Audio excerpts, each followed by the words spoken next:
Leemos en el capítulo 3, versículo 1 de Apocalipsis lo que el Señor le dice al líder y a los congregados en Sardis.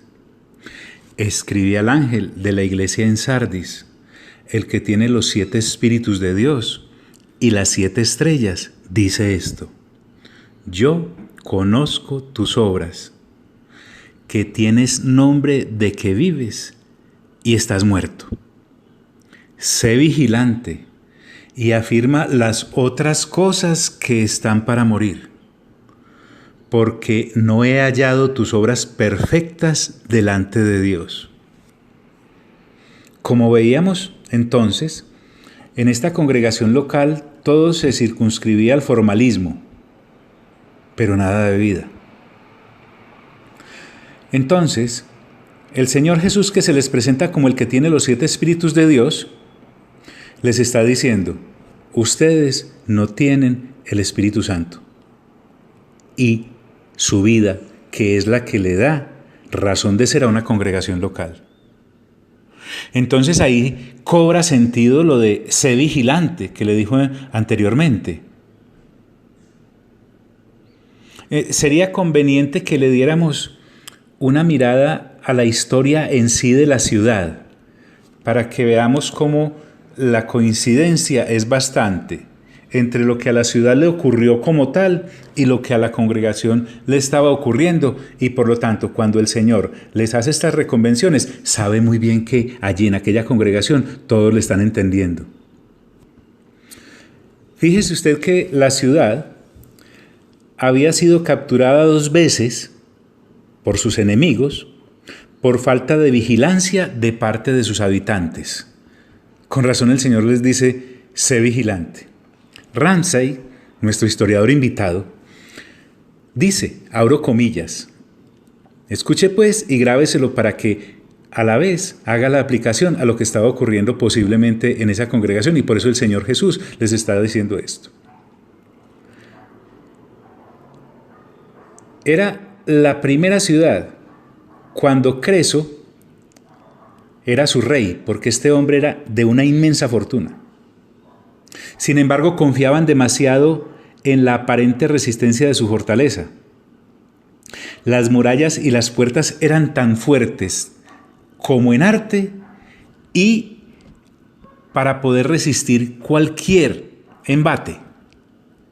Además, el cerro sobre el cual estaba edificada era alto y escabroso, de manera que el único acceso a la ciudad estaba fortificado. Pero tenían un punto débil: las laderas perpendiculares, y entonces no las vigilaron por ser demasiado inclinadas y, según ellos, difíciles para el enemigo, y resulta que por ahí les entraron en el año 549 a.C. Ahora uno dirá que hay que ser precavido después de haber sufrido una toma como estas. No. En el año 218 a.C. volvió a suceder. Resulta que Arqueo y Antíoco luchaban por el dominio de Lidia y de todo el imperio a su alrededor. Entonces Antíoco sitió a Arqueo en Sardis y créanme, dice este historiador, que se repitió lo ocurrido, pues un mercenario cretense les abrió camino escalando aquel cerro inexpugnable según aquellos. Sencillamente habían olvidado la historia y nuevamente sus habitantes estaban descuidados y negligentes y fueron conquistados. Cierro las comillas. Ahora, apliquemos ahora. El asunto acá, al que me está llamando el Señor Jesús, es que debo ser un cristiano vigilante en todo, porque el enemigo aprovecha cualquier descuido y cualquier hendidura. Ahora, si además de ser descuidados, vivimos confiados, entonces seremos presa fácil para llegar a la situación a la que la congregación de Sardis estaba viviendo. Bueno, pero nuestro buen Señor no se queda solo en llamarle la atención. Él está llamando la atención con un propósito. Le dice a ese líder y a su congregación: acuérdate pues de lo que has recibido y oído. Nuevamente buscar el ahogado río arriba, porque así como a Éfeso se le había olvidado de dónde había caído en su primer amor, a estos también el Señor les dice: acuérdate pues de lo que has recibido y oído. Y es que el Señor nunca nos pide algo que no nos haya dado antes. En este caso, así como a Éfeso se le reclamó el primer amor, a Sardis se le está reclamando la vida del Espíritu, porque estaban muertos. Vale recordar que el apóstol Pablo nos dice en la carta a los romanos: la fe viene por el oír.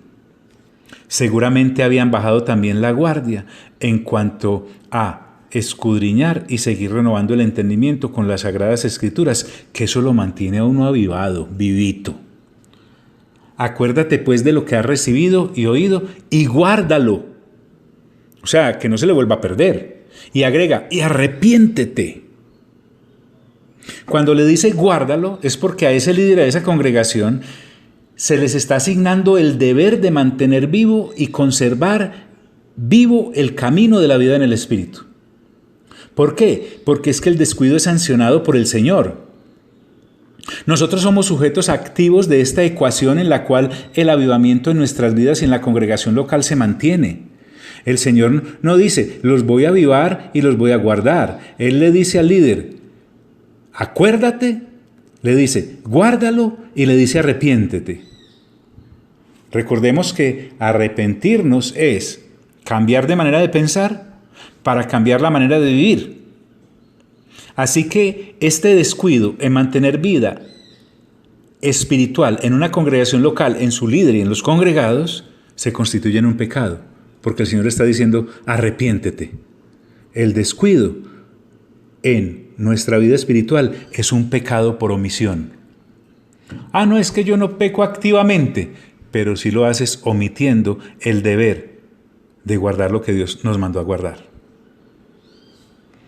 Ahora, además de hacerle la advertencia y de llamarlo al arrepentimiento, le va a recordar que Él es el Señor de la iglesia y que cuando líderes y congregados no toman cartas en el asunto, Él sí lo va a hacer.